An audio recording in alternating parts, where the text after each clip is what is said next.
Hi there, my name is Gene Swallow. I am a cultural mentor for North Middle School in the Rapid City area schools. I'm here today to talk to you about a winter count and do a little activity with you as well. A winter count was a historical document used by the Lakota people um, to mark the passing of each year and to have a starting point for our oral traditions. So, what basically would happen was every year, which was marked from first snowfall all the way back to the first snowfall, the Tioshbe would come to a consensus together on what the most significant event of that year was. And then the keeper of the winter count would then record it in a single symbol. And that symbol was, like I said, a historical document, but it also started the conversation of all the sub stories that happened underneath that major event. So the major event of the year was recorded on the winter count, but it was a prompt to an oral tradition that was deeper. So in a lot of ways, it was kind of like a bookmark to the year, and through storytelling and conversation and dialogue, other events fell underneath. So it served its purpose in documenting the events of the year, and it also became something that ended up being very significant as we study nowadays. There's several winter counts out there from that time period, and a lot of them recorded the same event. So we can delve into that a little more specifically as we go along.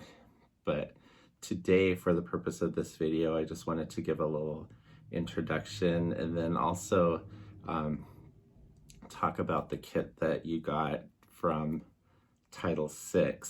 And we will work with that kit. I'll do a few pictures. We can definitely talk about this all day, but for the sake of time, I want to have this moving along at a good pace. And I think there's a lot of good resources out there online, and we're all lucky to have either our phones or an iPad or a laptop available. So what I'll do is include some important links in the description, and we'll have that available for you at your own time to go into specifics, because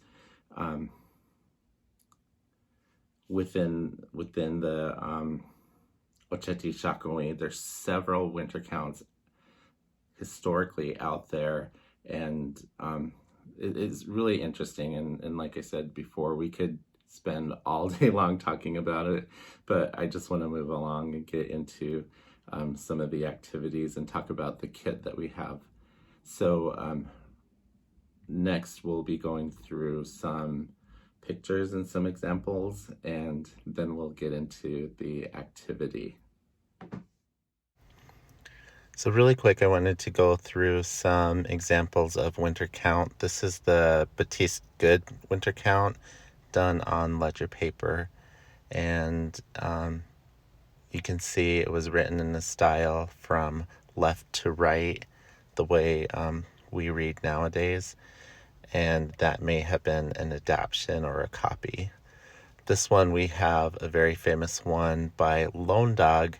This is actually a copy in the Smithsonian, and this was done in the spiral sense, where he started on the outside and spiraled until he went inward. I don't have the translations to these symbols, but I'll leave a link to both of them on the bottom, and you'll be able to take a look at them, and they have some interpretations of the symbols. Here's just a closer look at some. This is one representing trading and obtaining of horses, and just to zoom in a little just to see the work. This one was done by Flame. This one is an account of a good hunting season.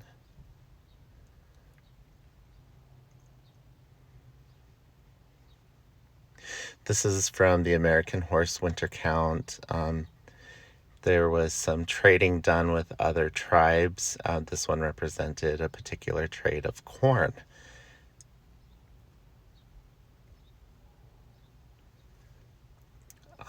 Winter counts aren't always about everyday things. So if something was out of the ordinary or special, it was recorded, especially unusual weather. This one was of something that was a little more difficult to deal with at the time. There was a flood, and it depicted the teepees being washed away.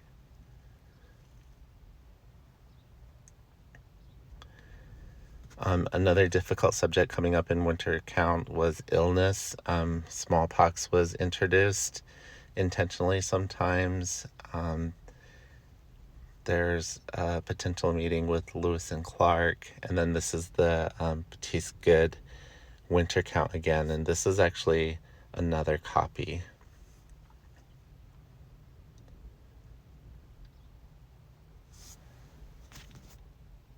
One of the really interesting things is that sometimes significant events show up on different winter counts. The Leonid meteor shower, for example, in 1833 ended up being documented on these 4 different winter counts done by American Horse, the Rosebud Winter Count, Lone Dog and Flames Winter Count as well. And you can just kind of see the keeper using different styles to explain the same event, and it's pretty significant because besides history, we're also documenting a scientific event. So we are about to get started. I just want to introduce a few things that you had received in your little kit. You should have some sort of paper to write on.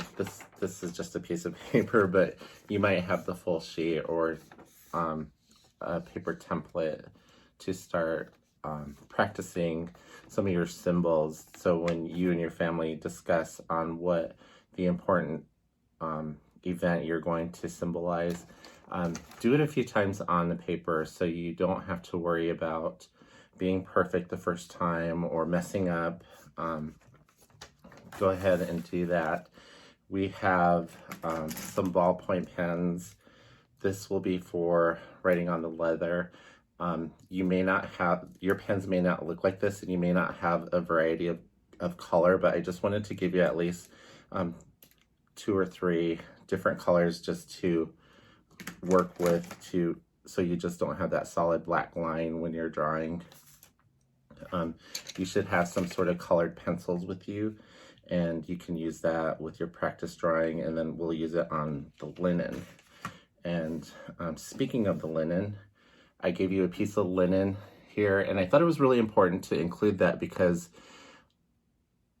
like the ledger art lesson that we did previously, Lakota people had to be resourceful. So when artwork was put onto hides as the norm, when that resource was scarce, they moved to paper, or we recycled ledger books and pages and also fabric. And the same goes with the winter count, is when the availability of hides was not quite there. There were some keepers that turned to muslin or linen, and the thing about muslin and linen is a very simple weave, and if you can see, if you pull it, it frays really easy. So it's just like a one-on-one weave with the fabric, and it's a little bit coarser, it's a little bit thicker than what we would use for like our nice pillowcases and sheets that we get to sleep on.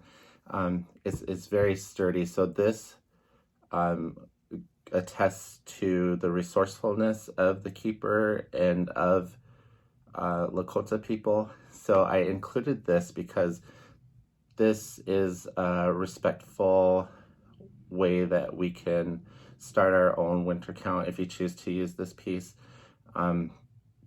I really think it's important that we use good materials and do our best with this, because we don't want to just use a piece of brown construction paper or part of a brown paper bag. We really want to put some effort into this, because after all, the winter count is a historical document, and this is going to become a document that is in your family. And then, of course, we do have this leather template. I cut it out in the shape of a hide, just so with our best intention with this project, we're going to do it as close to authentic intention as possible. And I know it's not realistic for a lot of us to have a whole buffalo hide, but this is a good substitute, and especially if we're younger learners, if we're 7, 8, 9, 10 years old, this is appropriate. So we do want to use the best materials that we could come across and use our best effort. And I really want to set that intention right now that if you're feeling really rushed, you don't have to follow along with the video right now. You can stop and replay it again. And do take time to work on the paper. And if you're not happy with something, you know, ask the adult in your life what you can put, how they would do something, and come to something together as a consensus. And we'll get started here. The next part of the video is just going to be me working on the hide, and then I'll be narrating over it. So some parts I might speed up, some parts I might slow down, but my voice will stay normal. So we'll get on to that next. So one of the first images I wanted to start on my winter count, after discussing some events with my children, was to document their arrival into my home. And when we became a family, my children came through foster care, and I eventually ended up adopting them, but they didn't have a very good start in life. And this becomes one of the complex issues of the winter count, because for me, it was more of a happier situation and memory than it was for them. So when you're doing this portion of your winter count, the issues get complex. And even though it's an important time in our family, it wasn't the easiest. And in hindsight, we look back at it with good memories, because things worked out for my children and myself, but it was a tough road to get there. So some of these symbols that you come up with are going to be a result of consulting your family and just making sure that you go over these times that are important, because they're different and they're complex for everyone. So I symbolize this coming into my home as a teepee. Now, I don't really live in a teepee, but I just wanted to start the memory of that and have it symbolized. So, of course, you have myself. I'm the tallest character, and then my children there. If you notice, my drawing isn't perfect. I copied a few times from some scratch paper that I had to practice on.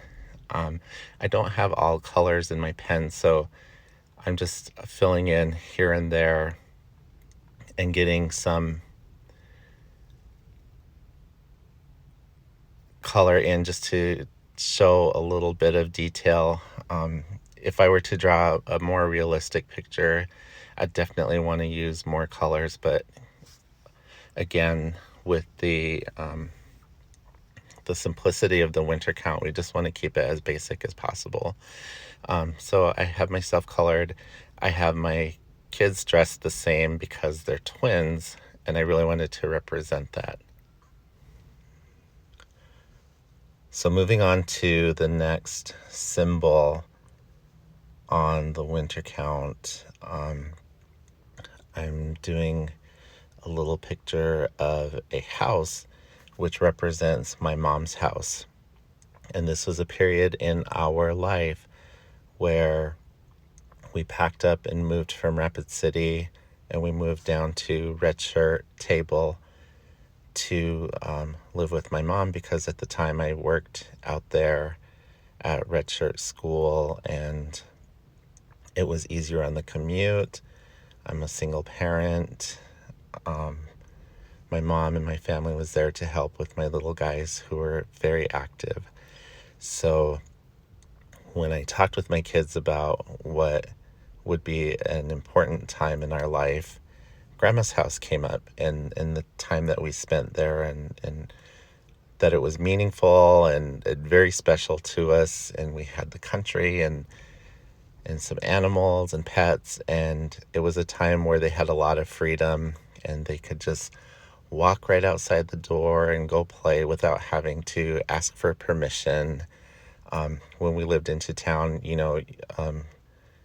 a lot of people and strangers aren't very safe, so we have to be very careful of that. And so they associate this time with a lot of freedom, and it was a lot of fun.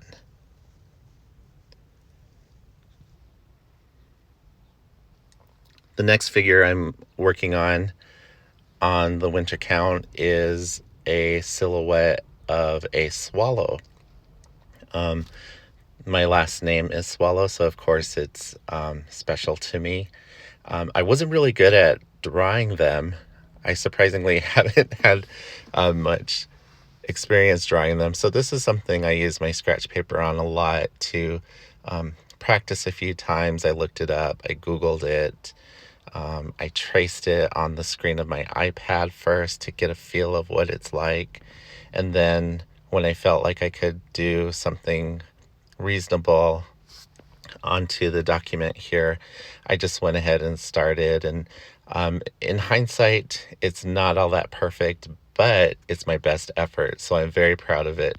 The reason I'm using this symbol in this period of the winter count is to represent when I adopted my kids out of foster care. So they had been with me for many, many years, but at this point, they legally became mine. They legally took my last name. They legally became part of the family, which they've always been a part of the family since they arrived, but it's really special. And compared to the time when they arrived with us and things were a little shaky and unsure in their lives, this is a few years later where things have been stable, and this is a really good memory for all of us. So when you look back at all three symbols here, there's a lot of adversity, but there's a lot of good times. And I think they balance out. So we acknowledge them both. And then again, I want to stress as many times as possible, this is why we need to come to a consensus on the symbols that relate to the year we're going to represent with our families or our Tioshbai. Some things are difficult to think about or process, and that's why it's important that mom or dad or grandma is there to help. So I ended there. I wasn't going to do all 46 years of my life or all 14 years that me and my kids have been a family, because they're 17 years old now. I just wanted to show you the start of a winter count on linen. Linen's been used for winter counts. Some have worked directly on it. And a lot of times, if winter counts were replicated by the keeper, they were done on fabric or linen or paper, just because of the resource being available. So I'm doing a picture similar to what I started on the hide piece that I did. And you'll have to notice that I have to hold the linen in place with my 2 fingers to keep it tight because it'll move around. In this case, when you use the linen, this is a perfect time to use your colored pencils.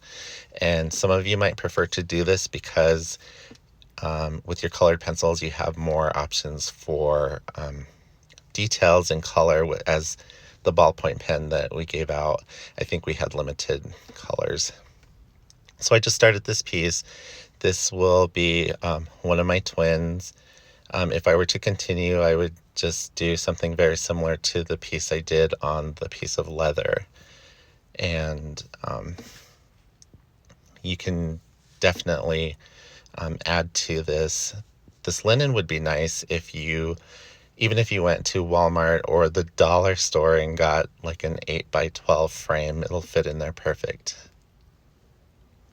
Now that we have a lot of things put together to start onto our winter count, I really want you to be mindful of the process and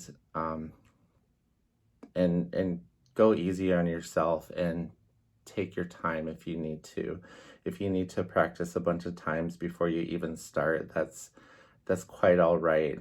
Another thing that is really important is always remember that this is a consensus among your family. So have these conversations with your family as to what are the most important parts that may be significant enough to symbolize onto your winter count. There are a lot of good things that happen in our lives. Birthdays, special events, weddings. It can go on and on with things that are really exciting, but when you're looking back in your life, sometimes there are things that are stressful, and sometimes things get scary. So if I were to have one of my nephews do this, he might want to symbolize a time where they lost their home to a fire, and that isn't the best memory, but it's an important memory. So I don't want you to go through this alone, and I want you to decide with your family. And even if you have to grab your piece of paper and make a list of the things you want to put there, go ahead and do that, but make sure that this is a family decision, because there are some stressful times in our lives as well as the good, and I think they balance. We have both, so be sure to include those, but do it with your family.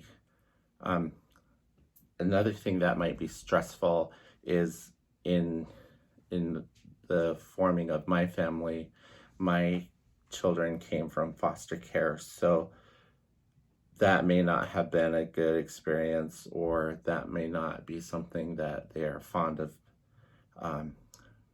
putting in their memory, but it's easier if we were to talk about it as a whole family instead of somebody bringing up the past of that. So even though there are good outcomes, the path there isn't always easy. So be mindful of that and be easy on yourself, but be sure to ask a lot of questions and be sure to come up with this list together as a family. And I know I said that a bunch of times, but do this together. And if you're the keeper in this project, you go ahead and make the symbols, but agree with the members of your household, your tioshbe, what is important and what you'll symbolize. And if you do it together, it shouldn't be a stressful situation.